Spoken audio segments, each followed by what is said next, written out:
welcome to episode 14 of the History Boys Abroad podcast. My name is Graham and I'm here as always with my co-host Tony. Hi Graham. How you doing? I'm alright, how are you? Not bad. Do you know that Peter Grant had to bless himself exactly 14 times before he came onto the pitch? Is that right? No, I just made that up. Aye. Peter Francis McGarvey. Oh, what the fuck am I talking about? Francis Peter McGarvey. That's better. It's almost as if they wanted to get all the biblical names in, like just throw Francis and then get Peter in there.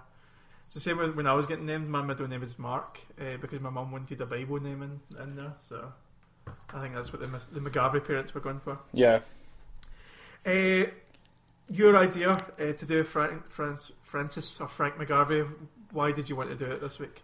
Because there was some chat on some forums in the Huddle Board mainly just about how his career sort of panned out with Celtic. I don't know, just looking for something to do. It was interesting. He's someone that's led an interesting life, certainly after Celtic, which we don't really need to touch on that. But from the research, it's proven that he was rather prolific for Celtic, a very good signing. Formed some decent partnerships with some really big players like Nicholas and George McCluskey and McClare and Jim Melrose as well. And you know, it was an interesting time there, late 80s. I mean, we're kind of bobbing around in the recent times, but I thought McGarvey was a good one to do, as people were talking about in a forum, and I thought, aye, run it by yourself. And everyone had really short shorts on as well. Aye, that's right. Aye, showing their wee farters. So he was born on the 17th of March 1956 in Easterhouse. Went to school in Denniston. Started off his career though at the Kilsyth Huns, where he scored 21 goals in his first season, which was the 74-75. I take it Kilsyth Rangers are juniors, probably still juniors. I'd imagine so. Aye. So he kind of went to the first kind of step into big time, relative big time, was signing for St Mirren, Alex Ferguson St Mirren obviously, and that was in the second tier of Scottish football. So his first season for them, he scored 17 goals, so that was the 76-77 season, and he helped St Mirren win promotion from the first division. So after another 2 seasons at St Mirren, he got his big move, but it wasn't straight to Celtic. He went to Liverpool. Do you know how many goals and games he got for Liverpool? 0-0. Exactly. So Bob Paisley's Liverpool went there for 270,000. Just to give you a kind of idea of what that was at that time, the transfer record. So this was May of '79. The transfer record had been broken in January of '79 when a guy called David Mills moved from Middlesbrough to West Brom for 500,000.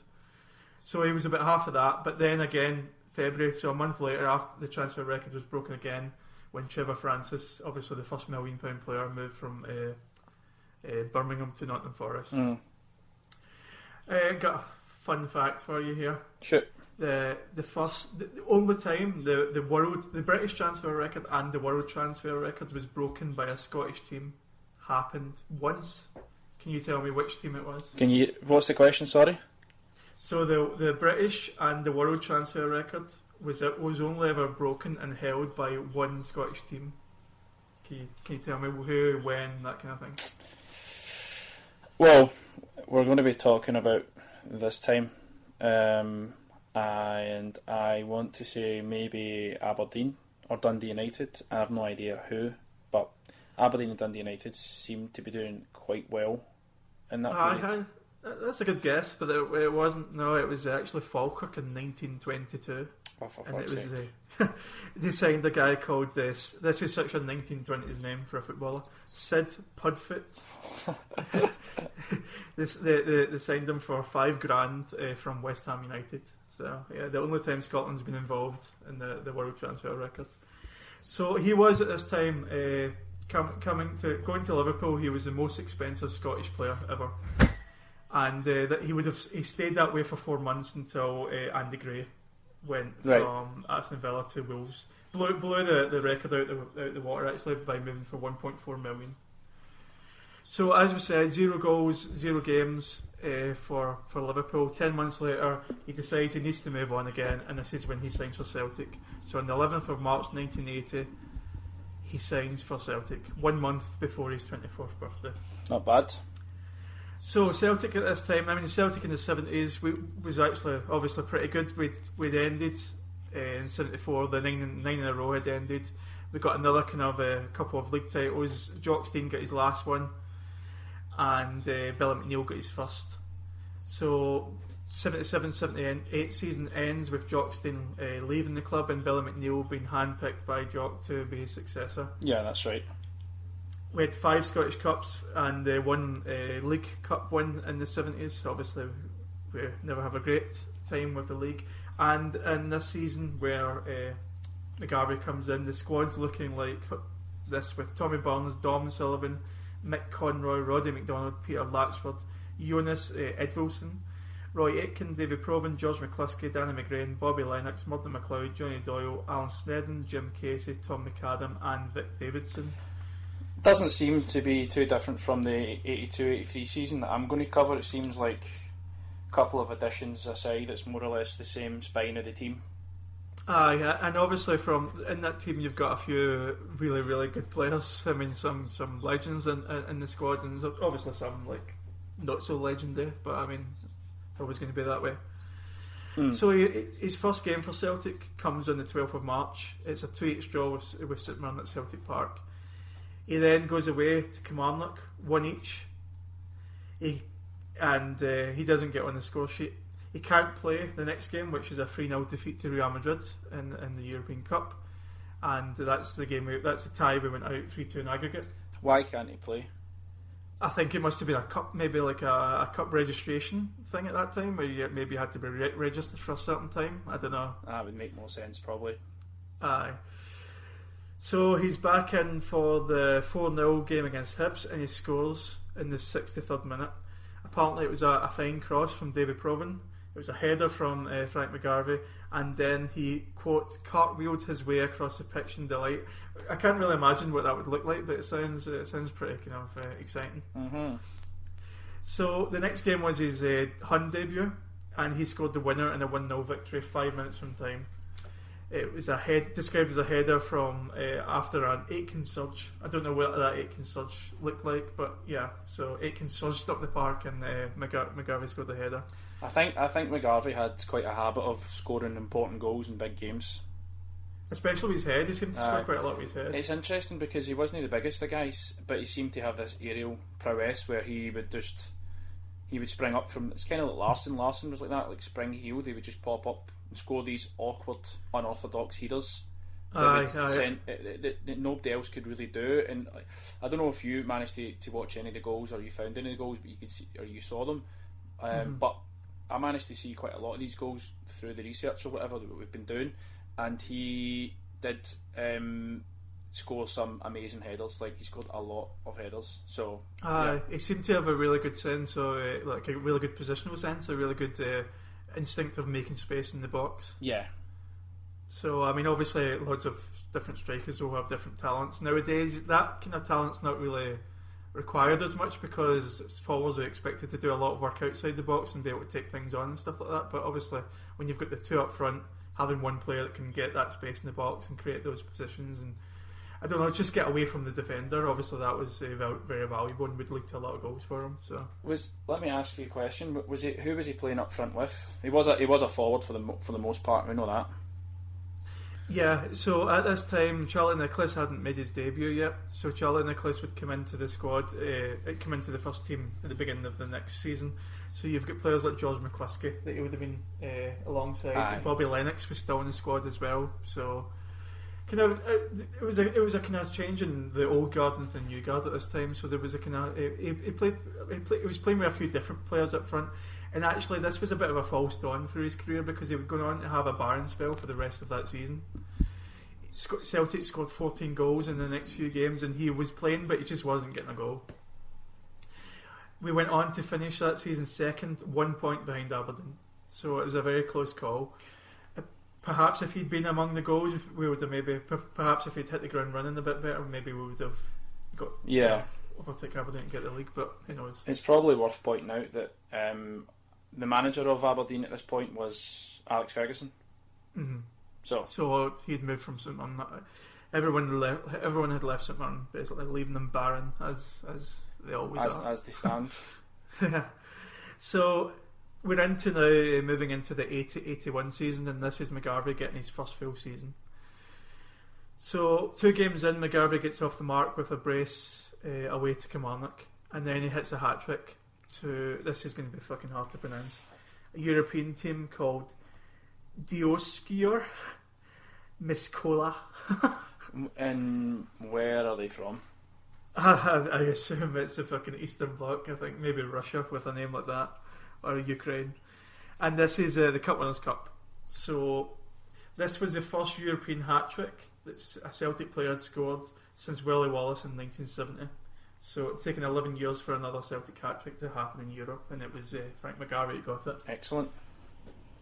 So he starts the season off well, but he gets injured and replaced by Charlie Nicholas in a game against Kilmarnock.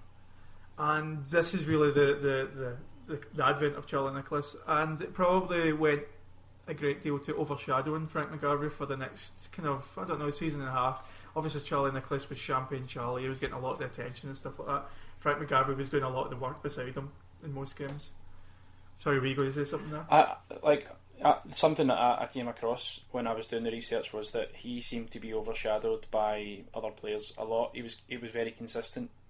McGarvey was dead consistent, but he seemed to be pushed out of the limelight because you had players like McCluskey, you had players like Charlie Nicholas, Paul McStay was coming into his own, a young Paul McStay obviously, but he did seem to sort of I don't want to say not get the credit he deserved for those years, because I can't really verify that, but he did seem to be pushed out because Nicholas was scoring for fun, and then in later years we brought in McClare, and we even brought in Mo Johnston who started quite well for Celtic.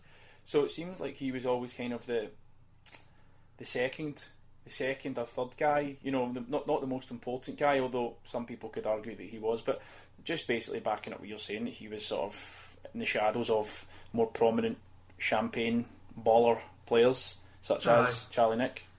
And Charlie Nicholas had the kind of benefit of being a Celtic youth player, so you know what it's like when Celtic bring a player through from the youth ranks. Everyone wants to kind of like jump on it, and you know what Kieran everyone loves him. Yeah, you run with your own. You put more, you give them more patience and more time and more affection and all that sort of stuff. It makes sense, but that's a good point.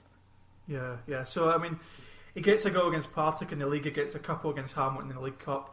McGarvey and Nicholas get a goal each in a game against Dundee United, so they're starting to form a bit of a partnership.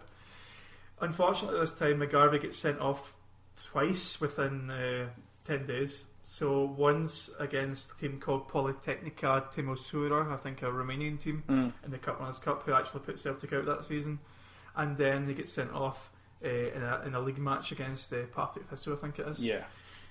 So obviously he's out for a game or two. He comes back in and he gets 2 goals, and Charlie Nicholas gets 2 goals in a 4-1 win over Kilmarnock on the 25th of October. He then dries up a bit towards the end of the year. 1 goal in November, 1 goal in December. He finishes off the first part of the season going into the new year with 13 goals. So like, he's getting goals, but I think he actually finishes this season as top goal scorer. Don't want to give a spoiler away, but he only gets like 20, I think it's 23 goals, which when you look at kind of in recent years Celtic goal scorers finishing, or any kind of goal scorers in the SPL, you would expect him to finish the season with a lot more than 23 goals. So he's getting goals, but they're a bit sporadic. Yeah. Maybe he's getting 2 or 3 in the one match, but then he's going a couple of games without getting any. Yeah. So he starts a new year off well. He gets a double in a New Year's Day game against Kilmarnock. He gets a double against Morton 2 days later in a 3-0 win. 1 against Dundee United. So it's 5 goals in the first 3 games of 1981. 1 away to Hearts at the end of January, and 1 at home to Stirling Albion in the Scottish Cup, before getting 2 away to Morton in February. March is good for him. He gets 5 goals in March. He gets 2 in April, and in April again, especially the Dundee United game, which is very important, away from home, Nicholas gets a goal, McGarvey gets a goal. Celtic win 3-2 on the 22nd of April and are crowned league champions. Excellent. So league champions in April. McGarvey's top goal scorer in the league with 23 goals, and Celtic play their first ever match in Africa. Yeah, so they go to Casablanca. Apparently this game was arranged within like a few days. They fly over, play against a Morocco 11, and they get beat 2-1, but McGarvey gets the only Celtic goal of the game. That's a belter. That's some belter trivia. Aye, that's a belter. And just to let you know, my local team Arthurlie played in the Junior Cup final that season and were beaten by their rivals Pollock. Fuck Pollock. So he goes into his next season. So this is 81, 82? 81, 82. Right, okay. So this season doesn't work out so well for him. This season starts off a new League Cup format, which is similar to the League Cup format that's happening at the moment, where it was like a group stage at the very beginning of the season. Mm-hmm.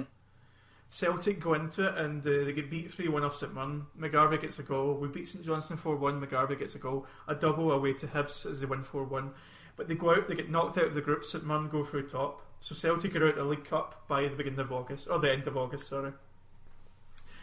He scores in the first League Cup, the league game of the season against Airdrie. Celtic win 5-2. We're out of the European Cup in September. In the first round, we get beat 2-1 in the aggregate off Juventus. Actually, doing the research for this, I think that would actually be a good game to just cover as a podcast, that tie against Juventus 2-1. So maybe we can do that in a future episode. He gets a couple of goals away to Aberdeen, so he gets 2 for September. He only gets 1 goal in October, 2 in November, 2 in December, 1 in January, 1 in February, 1 in March. So he's really not hitting form. He's playing the games, he's getting a game every week, but he's just not scoring the goals as much this season. McCluskey's getting a lot of goals. I think George McCluskey actually finishes the season as the top goal scorer in the Premier League. He gets a massive injury in April, and that sees him out for the rest of the season. So McGarvey gets a massive injury. Yeah, McGarvey gets is it a leg break? I couldn't find out what it was. Do you know? Potentially a leg break, I think. Okay, so he's out in April, May. The season comes down to the last day of the season where we are winning 3-0 at St Mirren. Aberdeen need 5 to win the league. They're 4-0 up against the Hunt at half time. Fuck's sake. But the game finishes 4-0 and Celtic win the league by 1 goal. Really dramatic. I didn't know anything about that. No, that would also be a good kind of time to look and focus as well. So this takes us obviously. So this is the pre-season of '82. Scotland are going to the World Cup. Jock Stein's the manager. McGarvey's not anywhere near the squad. I don't know, even if it wasn't for the injury, if he would have made it, because the Scotland squad had like Kenny Dalglish, Alan Brazil, who else was in it? Steve Archibald, Joe Jordan up front. So I don't know if he would have made the squad anyway. Back when Scotland were actually alright. Exactly, aye. So Scotland go to that World Cup, get pumped as usual. McGarvey's not in the team. He goes on, I think, to take 7 caps in total for Scotland. Aye, yeah.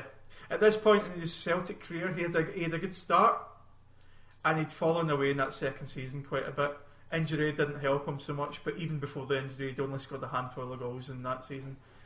And yeah, so that takes us to the 82-83 season, which I think you're going to take over. I hope you are, because I've got fuck all in it. So I'll take the mantle of the remainder of Frank McGarvey's Celtic career. So we'll start with the 82-83 season where you left off. And obviously the manager is still Billy McNeil, and the squad, like I mentioned earlier on, is more or less the same squad from the previous years. Frank McGarvey, obviously, Tommy Burns, Dom Sullivan, Mike Conroy, George McCluskey, Graham Sinclair, Tom McAdam, David Moyes, Pat Bonner, Peter Latchford, Roy Aitken, Charlie Nicholas, Paul McStay, Davy Provan, Murdo McLeod, Danny McGrain, Mark Reed and Danny Craney. Quite a lot of big names, it has to be said, in there. A lot of big names in there. And we started the pre-season with a little tour of Canada, where the first game we lost 4-1 to an amateur team in Toronto. We only seemed to play 2 teams in this tour, and it was Toronto, Italia. We lost 4-1. They were amateurs. And Roy Aitken said it was the worst Celtic performance he has ever seen. Nice. McGarvey wasn't playing. Then the next game we played the Toronto Greeks. Don't ask. We won 7-0 and McGarvey came off the bench but didn't manage to score. What I found was in the newspaper clippings what the players used to do back then, they would, well, apparently they would call up the newspapers would call them up. So the Daily Record or somebody would call up the players while they're abroad, and they would just like give a review of what the game was like. So they just like verbatim take the players' review and print it. And Charlie Nicholas was one of them, and Roy Aitken was another one. Apparently there was like 5,000 Celtic fans at these games. After that, we went over to Germany, over to Urbit. We played Rot-Weiss Oberhausen. Oh, nice. I've no idea. No idea where they're from, which region or anything, but Rot-Weiss Oberhausen. We drew 1 each with them. Then Darmstadt, who Zaluska left Celtic for. They're in the Bundesliga this season. I thought they were in the Zwei, but anyway, so they beat us 1-0. Frank started, and then we beat Dortmund 3-0. Apparently, we should have pumped Dortmund by more. George McCluskey scored 2 and Nicholas 1. You're going to find a theme from what I say, where the goals are spread between 3 players, mostly Nicholas and McCluskey, and then some peppering of McGarvey. And I think Dortmund actually went on to play Rangers in the UEFA Cup that season, but we should have pumped them by more than 3. I'm not sure Dortmund. I don't know anything about Dortmund's history, so maybe they were a force, maybe they weren't, but anyway, we'd done them. After that, we played Feyenoord twice. We lost 3-0, and then we lost 4-3, and apparently the latter game that was 4-3, this was all part of a tournament, by the way, I should add. Like we done like 2 tours. Ruud Hullet scored one to make it 1-0. McCluskey equalised. Then Tommy Burns puts 2-1 in front, and then another Feyenoord equalised. Feyenoord make it 3-2. Then Mark Reed makes it 3-3, and then another guy scores near the end to make it 4-3 for Feyenoord. Frank played the entire game, and Tommy Burns got man of the match and got voted player of the tournament. So that takes us into very own Tommy Burns. Very on Tommy Burns, the man. If I told you that I have a picture of Tommy Burns on my desk right now, staring right at me, literally a foot away from me, would you believe me? I think I've actually seen it in a picture. So he's watching, he's listening. So that takes us into the real football. None of this fucking pre-season international shite that we're currently subjected to. So we start. You mentioned the League Cup format was similar to what it is now. We had Dunfermline, Alloa, and Arbroath in our groups. Very low attendances. The format was completely criticised. We had 14,000 people at a Dunfermline home game. 14,000 people. Anyway, we beat them all. We beat Dunfermline 6-0, we beat Alloa 5-0, we beat Arbroath 3-0, we beat them Frank managed to score a few goals in these games, but we won every game comfortably. September, we beat Partick Thistle in the League Cup, McGarvey scoring 1. We beat Motherwell 7-0 at home, Frank scored 1, and took a bit of a doon as he put the ball into the net. You know, I think he was famous for being quite a wriggly, quite a awkward little player to play against. So he took a few lumps, he took a few doons. We'll end up talking, covering some ground. You know, the Rapid Vienna game where he was part of that, and he actually got subbed off injured in that, and he did take a few doons in games. So the 9 games in September, 8 wins, 1 draw, pretty good going. Then it takes us to the Ajax games. I don't know if you know about these Ajax games, but over 2 legs. Frank scored the equaliser at Parkhead to draw 2-2. Johan Cruyff played his only ever game at Celtic Park in this. I think he was at the end of his career, because then I think he went on to take over Ajax. They were the Dutch champions, and they were winning loads of stuff at this point. Charlie Nicholas scored an absolutely amazing goal. Give me 1 second. And at the away game to send us 1-0 up, and George McCluskey scored the winner in 88 minutes to make it 2-1, and we went through. So to go away to Ajax, or to go away in Europe and win like that, is a big thing, but especially when Ajax are the champions of Holland with Johan Cruyff, it was a massive, massive game. Just want to point out, we wore that really nice pinstripe green strip in that game. Oh, nice. The one that we spoke about last week in episode 13. Aye, so the one that they replicated from last year, I think that's the one that they were wearing. So it takes us to October. We beat the Huns 3-2. McGarvey scoring the second goal, and McStay was man of the match. McStay was just fucking bossing it. Should point out, McGarvey had a bit of a habit of scoring against the Huns. Aye, I noticed that. Aye. Good. So, I like that. aye, we ended up going to play Real Sociedad in the next round. They put us out over 2 legs. A bit of a funny incident where when we played them at Celtic Park, Celtic thought, let's fly the Basque flag above Celtic Park instead of the Spanish flag, and the Basque cunts were like, oh, yous are amazing, be our pals and all that. And then the Celtic fans were obviously in the stadium and looking up and thinking, that looks like a Union Jack. They obviously can't tell because of the colours, but it gets similar to a Union Jack. But anyway, Frank played in both ties, but we went out over 2 legs to Sociedad. I don't know anything about them. Don't know whether they were good or not. Then Dundee put us out the League Cup, but they actually were in their pomp. They went on to win the league that season. I should just point out they won the league 2 or 3 times in that era. The same with Aberdeen. They were sort of overshadowing the Glasgow clubs, as it were. Then we beat the Huns again in the League Cup 2-1. And they finished the 82 year in the first half of the 82-83 season. We pumped Morton in the league. Morton were in the league at this point. I think Dumbarton were in and out the league as well. We beat them 5-1 and Frank scored 2. So basically, a lot of doings were getting doled out in the first half of the season. We seemed to be scoring quite a lot of goals under Billy McNeil. Then we played at Ibrox. We won 2-1. Frank played. So that was 3 wins in 8 weeks against Rangers, which is fucking amazing going. 3 wins in 8 weeks. This would have been the doldrums of the Huns that would have fucking led to David Murray coming in. This is basically it, when they were credit card it. Exactly, when they were garbage basically, and then we were just beating them. Something that I came across, I think I only came across one game where we lost, but we actually beat them 4-2 in one of these games at Ibrox, which I'll get to. But McNeil thought, he rotated Charlie Nicholas, Frank McGarvey and George McCluskey, so he would play 2, so he never really thought about playing 3. But against Hibs, we beat Hibs 4-1 and he actually experimented by playing all 3, and all 3 of them scored. Mm-hmm. So I should also point out, by this point, that's him scored 15 goals in this season. He scored 15 goals, and I should add that he scored 2 in the game against Hibs, and Nicholas got 1 and McCluskey got 1. And then Aberdeen, who seemed to just do us all the fucking time through these times, beat us 3-1 at Paradise in February. Eric Black with a hat-trick, which is fucking abs. He's a wank. He got caught up in that scandal that week, which was quite amusing. So it's interesting that someone would score a hat-trick against us at Celtic Park. That never fucking happens. That never happens, But that's twice already. We've lost to Aberdeen this season. Then we beat Dunfermline the 19th of February, but in the Scottish Cup, Frank scored a double. And then we beat Kelly 4-0 after that. And again, Frank scored 2. So as I say, we were rotating between Nicholas, McGarvey and McCluskey. And then in March, we beat Morton 3-0. Frank never scored. He did get man of the match. And he was actually played wide left to accommodate Nicholas and McCluskey and was given assists for fun.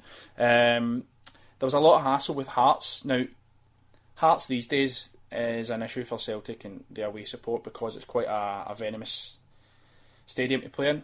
Would I be right in saying that? Hearts are bastards, is what I'm trying to say.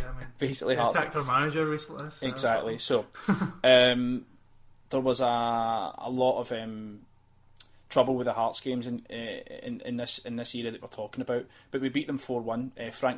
Frank and Charlie Nicholas combining with the goals, but there was a really bad tackle on Davy Provan that he had to be taken off the pitch, and it's no surprise that Hearts had players like I think Sandy Jardine might have been playing for them at this point. I think they had maybe 4 ex-Rangers players, and the tackles were just going in absolutely filthy.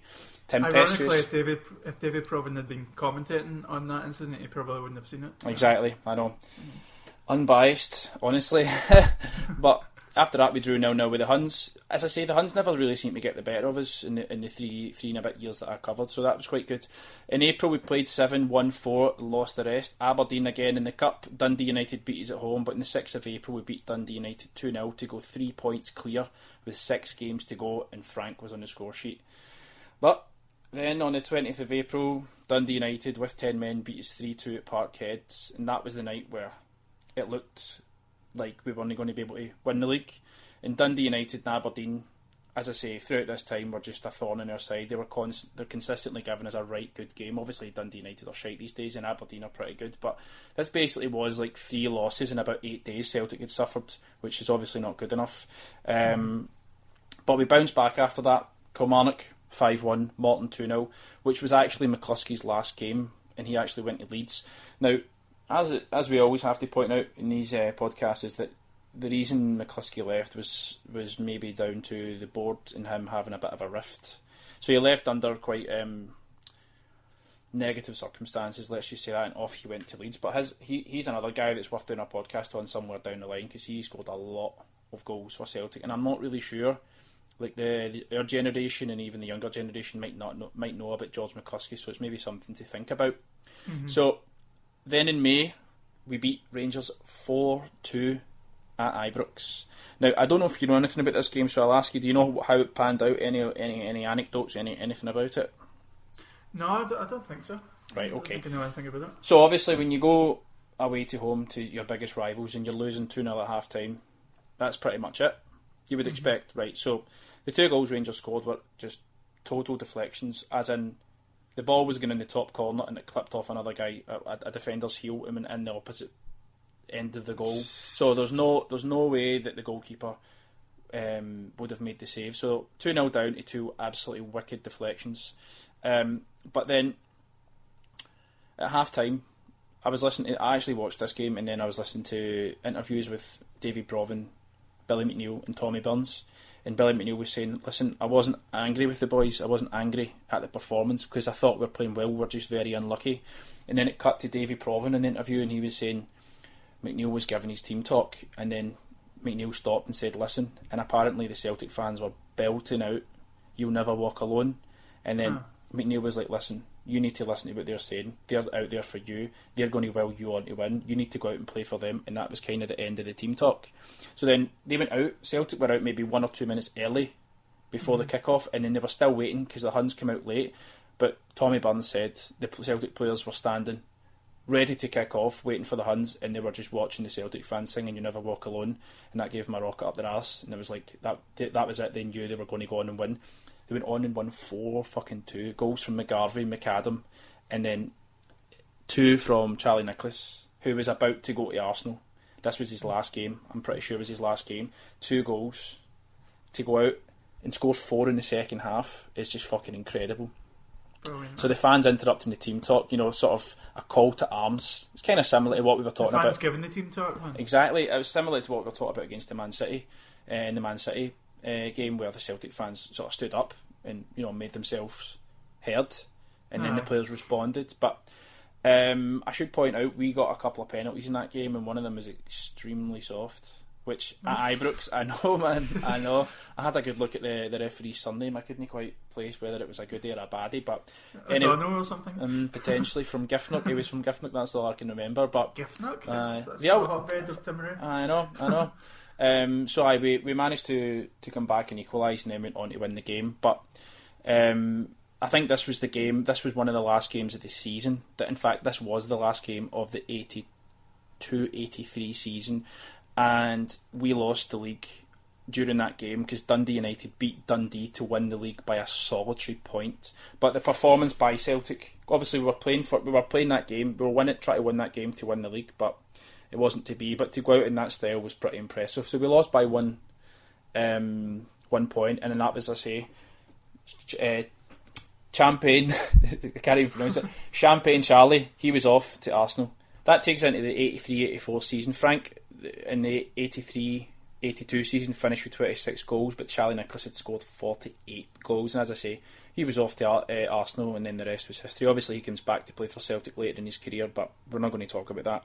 So in August, the stupid League Cup format, Frank scored 1 goal in a 6-1 win away to Airdrie. Then there's a change in management. Davy Hay comes in, which was, I think, was a bit of a surprise at the time when McNeil leaves. And his first game was a 2-1 win against the Huns, which was in September. Frank scores the winner in the 86th minute, and it was a scramble in the box and good play from McClare. We'd brought in McClare, I should point out, because obviously we'd let go of McCluskey, we'd let go of Nicholas, who were scoring a lot of goals. We brought in McClare, and I think we bring in Jim Melrose approximately this time. Obviously, during these times, the transfer window was extremely flexible. It wasn't. Do you think that McGarvey could go down as an official Hunt scalper? I would have thought so. Aye, he seemed to have a habit of scoring. He scored big goals, and he scored in the winner as well. He's not just scoring like the first goal and then it's like 3 each or whatever. He scored in the winner.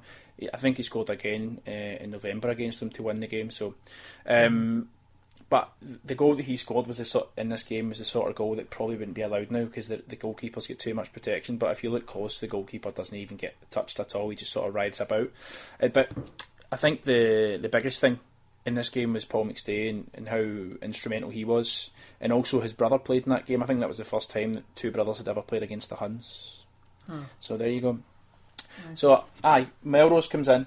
McClare is in. September the 10th, we beat St Johnstone 5-2, with McGarvey displaying man of the match qualities that would have had people forgetting the exit of McCluskey and Nicholas. So I'm just going to read a little bit of I'm going to read a quote here.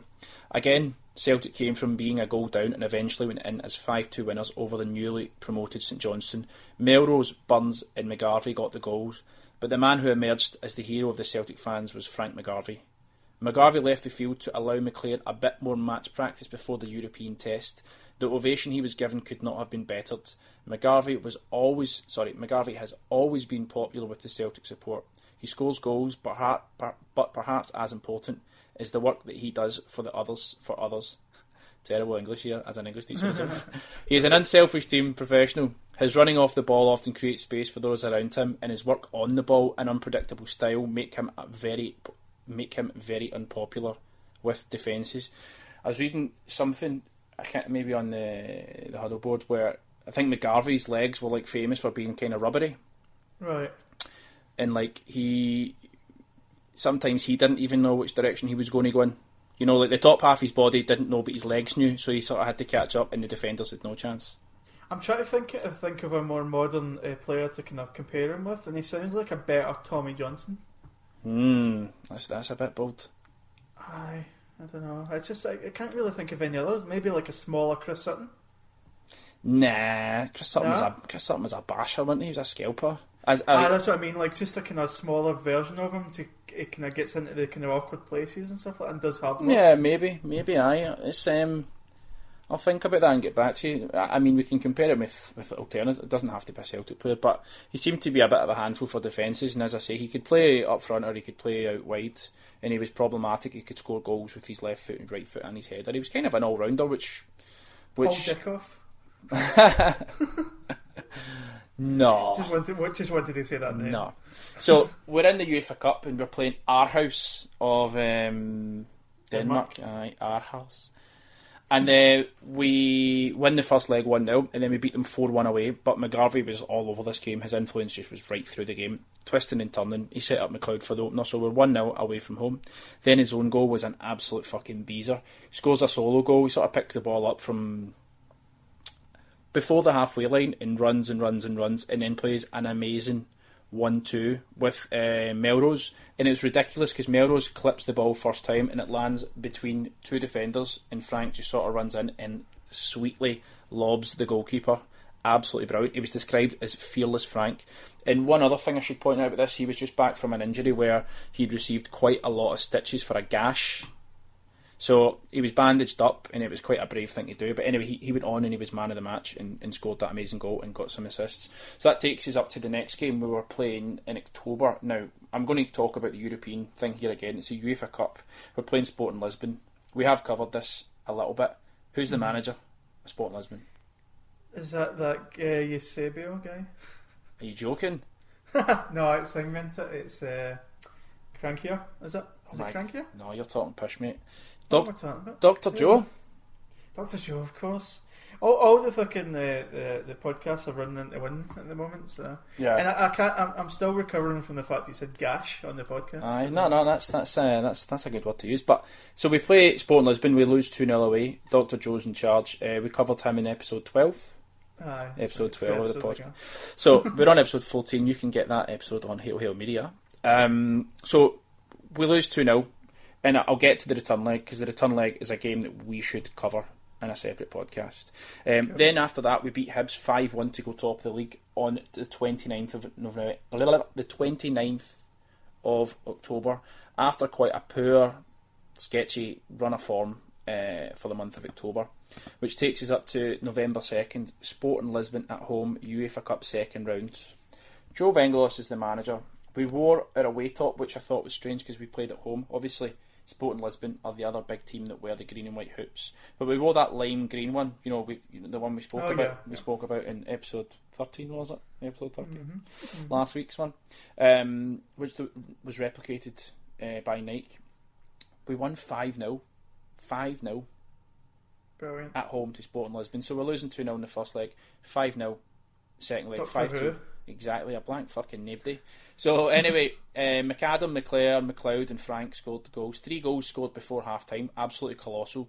And the fact that we managed to come back from 2-0 down... I mean, when you go 2-0 down away in Europe, the chances are you're probably out, but to come back and score 3 goals in the first half and 2 in the second and just absolutely horse it was brilliant. So the team for that night, I just want to tell you the team, it's worth pointing out. Bonner, McGrain, Sinclair, Aiken, McAdam, McLeod, Provan, McStay, McGarvey, Burns, McClare. And that's a fucking pretty good squad. Aye, totally, man. November 5th, we beat the Huns again, 2-1 away, but apparently this was the worst game of football between the two of them ever. It was horrendous, apparently. In that time, we were actually winning 2-0 and they scored a consolation goal. One thing I found, we had a habit of coming back to win games. We had the mentality to bounce back. Something that we have now. The team scores, we score too. From my research, I found out if we were losing a game 1-0 at the start of the game, the chances are we're going to win it 2-1, 3-1 by the end of the game. So I should point out, Frank McGarvey scored the first goal and was man of the match, and was described as breaking the deadlock and breaking the monotony of a very boring game. McStay assists, lovely weight in the ball, left-footed, low shot in at the corner. Frank McGarvey scores. Burns then scored the second, and again, McGarvey scoring big goals in big games. That's 2 goals against the Huns, I should point out. And I just want to share a little part of a report that I found on a newspaper clipping that described this game. So it says, Celtic started at top speed, but some very, very heavy tackles from the Rangers defence slowed things down, and in the 18th minute, Celtic were dealt a severe blow. Provan attempted to move past the home defence, but Dave McKinnon and Jimmy Nicholl combined to put him on the ground. Surprisingly, the referee allowed to play on and continue, and it was only when the play was halted, when Nicholl fouled Frank McGarvey, that Brian Scott was allowed to tend to the winger, and he was removed from the pitch. Sound familiar? Scott, man, brilliant. It's not just that, like the fact that he had to be physically removed and then was injured for a while, and it was half by 2 people, and it was waved on, and Rangers were putting in heavy tackles. It's just like fucking scummy dicks, man. Things never change. Hammer throwing dicks. Well, they did die, so things do change. Aye.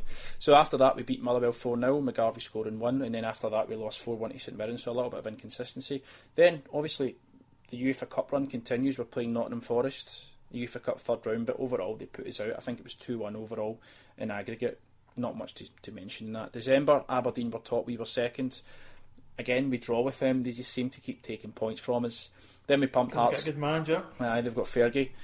For at least, I think pretty much the entire time of McGarvey's career was under Aberdeen were under Ferguson. I should point out, by the way, McGarvey was under Steen.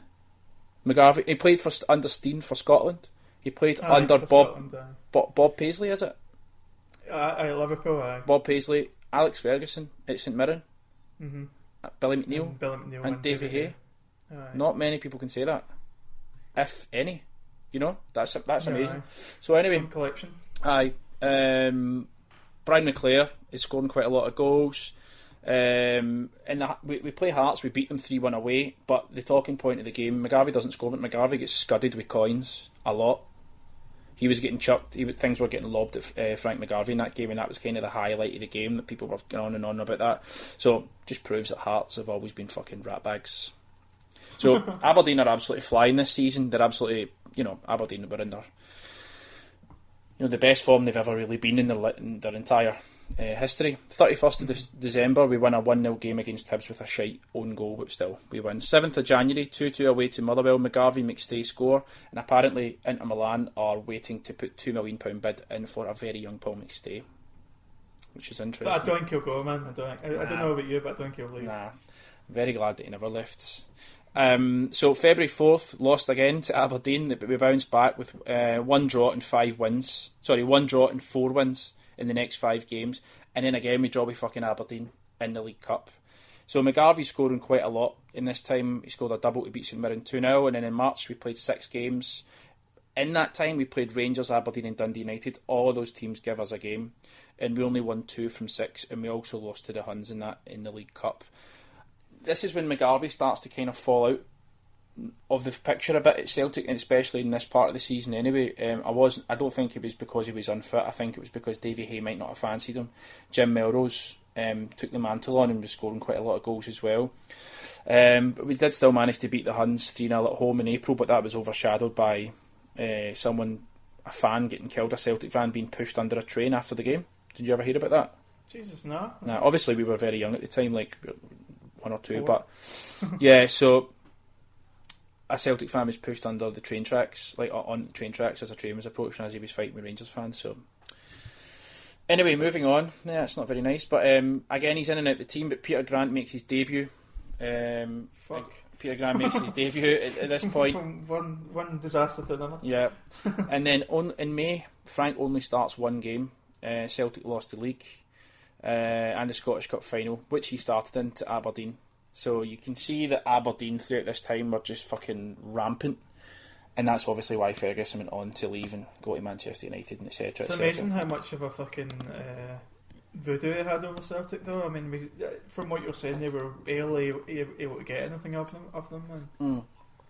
As I say, like they were just giving us a game all the time back then. I'm not really sure who they had, what players they had. Obviously, probably Willie Miller and Alex McLeish and dicks like that, but to be honest, I'm not sure. But Mark McGee, probably. Mark McGee, he was at Hamburg. Oh, was he? And Celtic actually signed him in the next year or two.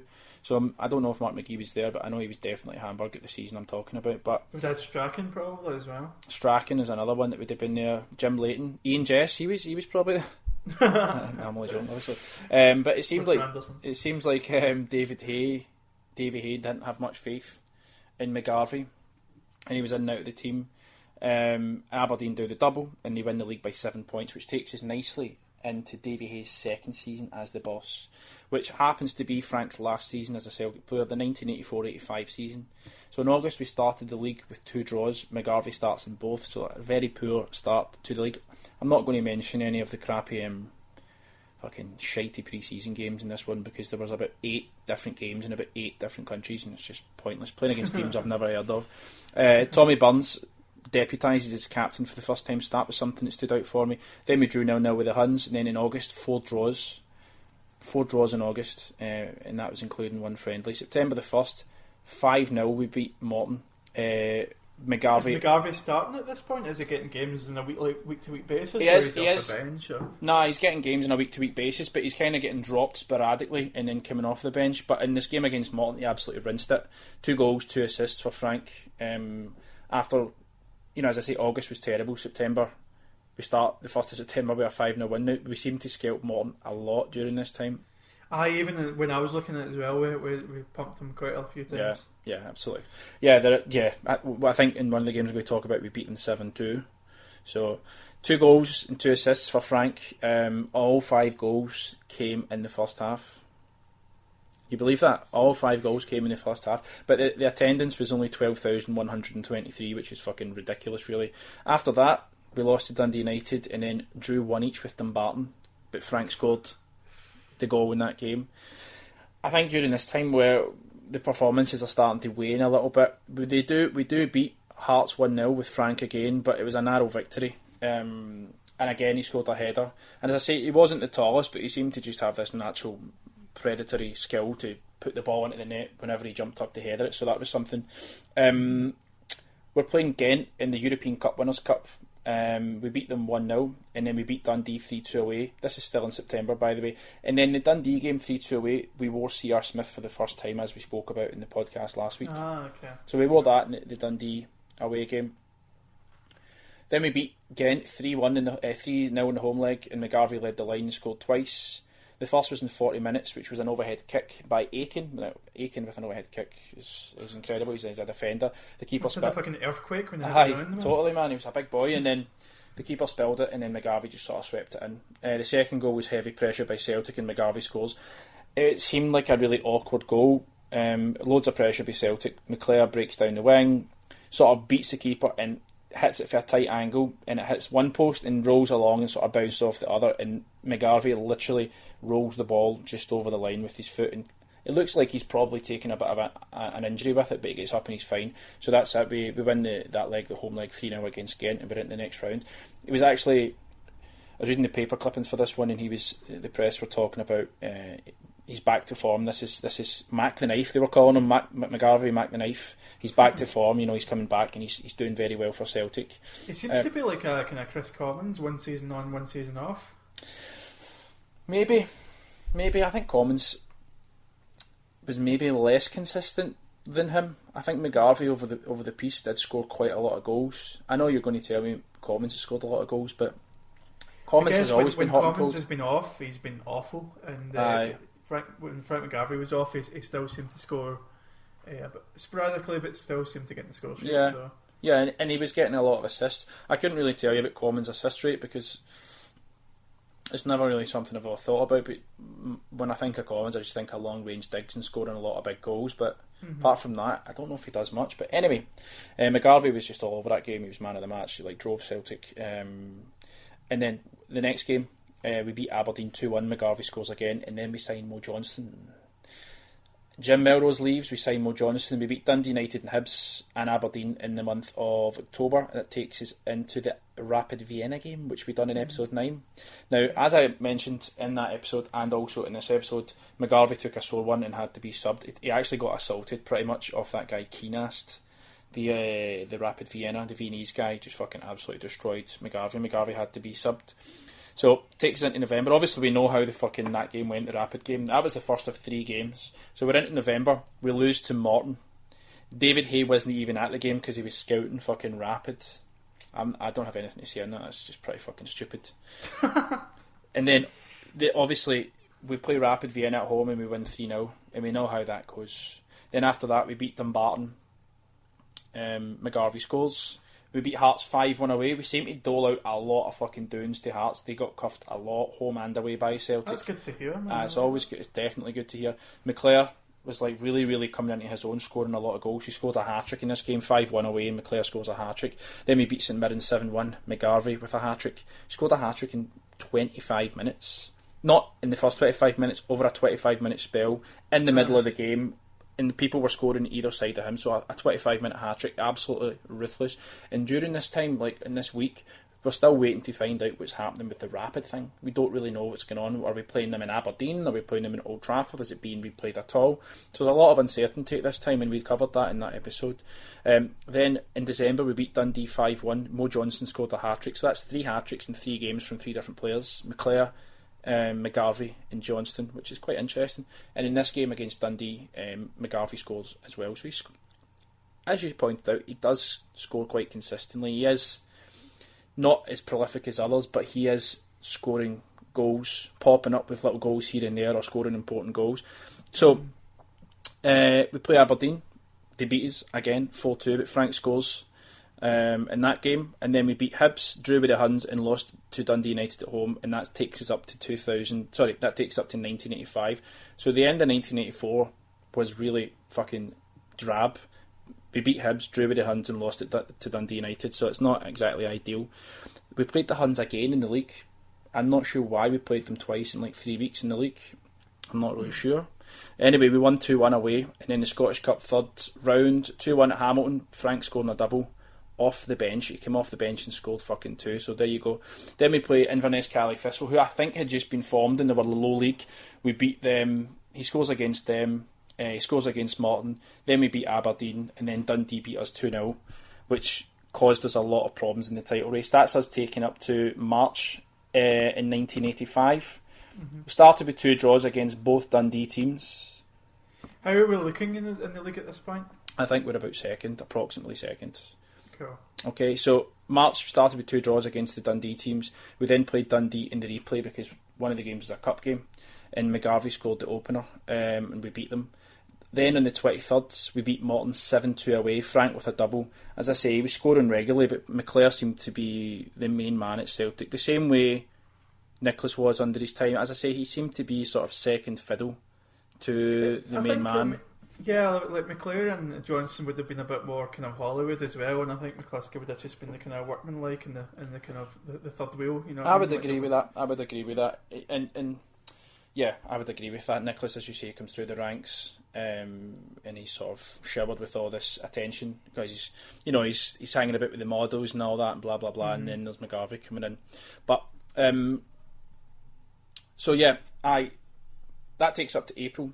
Frank's used as a sub a lot. He's in and out of the team, but he does start and score in a 3-0 win against St Mirren, and we're still in with a small chance of winning the league at this time. Now, what happens next is kind of annoying. We essentially lose the league on the 27th of April with a 1-1 draw with Aberdeen. So Aberdeen basically had to draw or win to win the league. It wasn't mathematically over, but essentially we Celtic had to probably score like 20 goals or something like that to win the league, and it was never going to happen. By the end of the game, Aberdeen were celebrating because they had won the league, even though they hadn't, but they really had won the league. So that was the end of that, and they ended up winning the league by 7 points because we're only in April. So in May, with the league over, we played 4 games, and this is the last month of Frank's Celtic career. So we had the Huns 1-1 at home. He didn't play. We lost 1-0 at home to Dundee. 1-0 at home to Dundee we lost. He didn't play. Played Dumbarton 2-0 at home. Frank started. And it's quite interesting that he didn't start those 2 previous games, and we dropped points and we lost one of the games, but then he starts another game and we win it. So I don't know whether I don't know if he had an impact on that. That takes us up to the final. His final game, which was also the Scottish Cup final against Dundee United at Hampden on the 18th of May 1985, is probably his most important game for Celtic. Do you know anything about this? No. Okay, so anyway, it's the 100th Scottish Cup final, and as I've pointed out, Dundee United were wiping the floor with teams during this era, including Celtic. And this is McGarvey. He's been in and out the team. He's not been as prominent as he has been, and he's in and out the team, but he's brought in and he starts this game. Celtic are losing 1-0 at half time. Sorry, they're losing 1-0 on the 54th minute. Dundee United score a guy called Beattie, and then Provan scores an absolute beezer of a free kick in the 76th minute. I remember that one. That was a bending at the top corner. Exactly, Nakamura style, rifled into the top corner. So that's 1-1. 14 minutes to go. The ball broke down the right, and Roy Aitken, who was in the right wing for reasons only known to Roy Aitken, who's usually a defender, whipped the ball in, and it was a very awkward cross. And you should watch this goal. If you haven't seen this goal, you should watch this goal. And we spoke about his heading ability, but it was the most unorthodox, unnatural arching of his back ever. Little McGarvey leaps up and sort of leans back and headers the ball forward, sends the goalkeeper the opposite direction, goes into the top corner. Absolutely amazing. Celtic go on and win the Scottish Cup in 1985, and that was his final game and his final goal and his final trophy with Celtic. It's a fitting type of goal to score in his last game, and it's a fitting kind of result as well. Like, successful player, scored a lot of goals for us, a bit unconventional at times, but got the results in the end. So yeah, he was very unconventional. His playing style was very unconventional. Not often people come along like him. He did go on and play. He did play for Celtic 245 times. Scored 113 goals. He won 2 league titles, 2 Scottish Cups, and a League Cup in a 5-year period. It's not bad considering Celtic weren't the most dominant force throughout the start of the 80s and the very, very, very late 70s. After Celtic, he moved to St Mirren. But I just want to read out a long quote. So strap yourself in. This is a quote from McGarvey. So he says, "I had 2 dreams as a boy. One was to score the winning goal for Celtic in the last minute of an Old Firm game. I did that in my first appearance. I realised the second dream when I scored the winning goal in the Scottish Cup final at Hampden in 1985. It was the 100th Cup final and we were trailing 1-0 to Dundee United going into the final minutes. But Davy Provan netted a superb free kick to equalise. And then I contributed probably the best goal I scored in my entire life. Roy Aitken had gone up the right wing and put in a terrible cross away from goal to make my life very difficult, but I ran past David Narey and jumped as high as I could in the air. The ball just seemed to come straight to me and I managed to make good contact with it. I fell to the ground and did not see the ball go into the net. I just heard a tremendous noise and realised I'd scored. I'm not a particularly religious man, but I did thank God after that for letting me score because I had managed to make so many people happy. There must have been about 50,000 of our supporters in the ground that day and they were loving every minute of our victory. Afterwards, Davy said to me, 'Enjoy this, Frank, because we won't get many more moments like this.' This proved to be prophetic words, as we both took ill the following season, resulting in my release. Davy Hay took over as manager when Billy McNeill left, and I always feel I was unfairly treated by him. Although I played well for him, he wanted his own players. I was 29 and wanted to spend the rest of my days at Celtic, but he sold me on, even though the cup final goal made his job a lot safer." And breathe. That was a lovely big quote. Thank you. So that's directly from, that was on Celtic Wikipedia website, which is a great site as always. That's directly from Frank. That was his opinion on it all. And as I say, I did mention it throughout that when I was talking all those times there. Like, Hay seemed to lose a little bit of faith in Frank, and he dropped him for games that he probably could have had an impact in. For example, when we played against Rangers at the end of like 1984, like there was the games where we were losing games and he could have played but he wasn't being played. So it seems like he was maybe treated unfairly, but he definitely done a job for Celtic overall. It's hard for us as well to kind of know, because we're just seeing highlights, we're reading things, we're looking at stats and stuff like that, and of course these things can make players seem different from what they are. So it'd be interesting if anyone listening can maybe send us a tweet, give us a modern comparison. What was McGarvey? What kind of player was McGarvey? Like, who would you compare him with in recent years? Yeah, maybe give us an idea. Obviously, this is hard for us to do, but because I was 2 years old in 1984, so it's hard for us to kind of look back on these kind of things. But it would be good. That kind of gives us a bit of a sour end for McGarvey. He didn't want to leave the club. He was 29 years old, but he did get. A couple of years later, he won a third Scottish Cup with St Mirren, so he had his day in the sun again. He had his demons as well, which we're not going to go into because that's not what this podcast is about. We just want to kind of celebrate McGarvey as a Celtic player. So yeah, and if you want to know that stuff, read his book, Totally Frank. So that's his autobiography. If you want to read that stuff, so.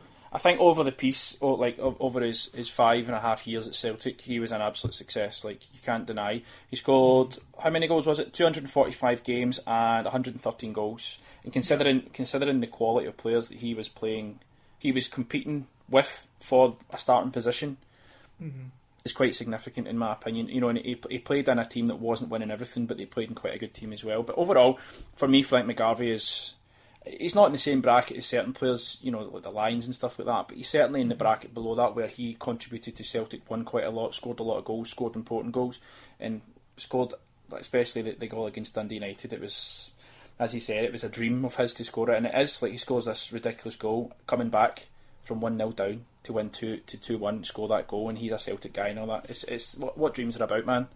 Aye. And, I mean, when you look at his St Mirren record as well, with two stints with St Mirren, obviously 125 goals he scored for them. I mean, obviously not all of them would have been in the top flight, but between those two clubs they get well into 200 goals, which for any kind of professional footballer is a great record. Yeah. Well, unless you've got anything else to add, we don't actually have any feedback on Frank McGarvey.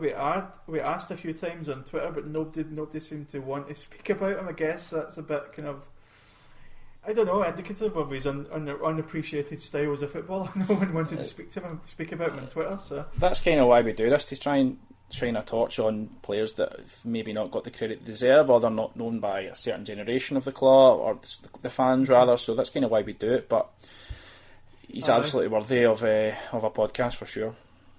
Next week we're going to be looking at the first part of the Road to Seville. So that's going to be taking in the Sedova match, the Blackburn match, the Blackburn ties, and the Celta Vigo tie. So essentially we're going to be recording next week the first half of the season, and then the week after, fingers crossed, we're going to record the second half of the season, which obviously includes the Bovista games, the Liverpool games, and also the final. And Stuttgart as well. Yeah, Stuttgart, of course. But one thing we want to kind of add to the show would be maybe getting voice clips from people. So if you have anything from those three matches, from those three ties, like maybe an anecdote about being in Celta Vigo or something from Blackburn, if you could send an email to us with a little sound clip, just record it on your phone like an MP3 or something, just maybe less than a minute. Email it to us, we can add that into the show just to give it a bit more colour, a bit more kind of... Because this is a really big one for us. It's obviously the kind of one of the most kind of emotive times in recent years as a Celtic fan. So if you do have anything like that, just it'll make us being able to make the show a bit more interesting as well. If you can add things like that. If you can't use the technology in that way, send us a tweet with a little story or anecdote or comment about those three ties. And then the week after that, we'll be looking for the same for the rest of the Road to Seville. So before we go, what is the email address? It is historybhoys, obviously Bhoys, historybhoys @gmail.com. The Twitter handle? is at Bhoys Abroad. And where can people find us if they want to download this? We are individually, we're on Spreaker, we're on iTunes, and also we're part of the Hail Hail Media Group, which you can find on Spreaker as well. So any of those ways and you'll be able to download us. Excellent. So I guess that'll do us for this week.